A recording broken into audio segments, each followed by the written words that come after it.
So mga lods, dito na naman po tayo. Dito po kami sa farm namin. At dito meron po akong papakita sa inyo na grapes ng Pilipinas sa Ilocano, ukol-ukol. Dito po. Ayan. Ayan po.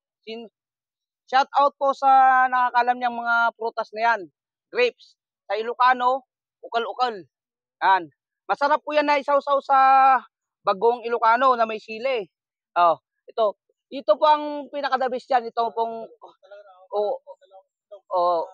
ukol-ukol sa Ilocano, sa Tagalog, ubas.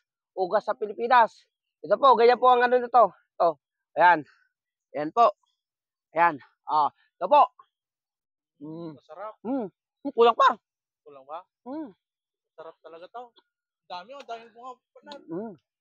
Daming bunga. Daming bunga. Kunin mo na. Ibibinta natin daw. Dami oh, doon sa taas oh. Yung mga nakakalam po. Sa gusto, pumunta lang po sa amin. At mag-comment.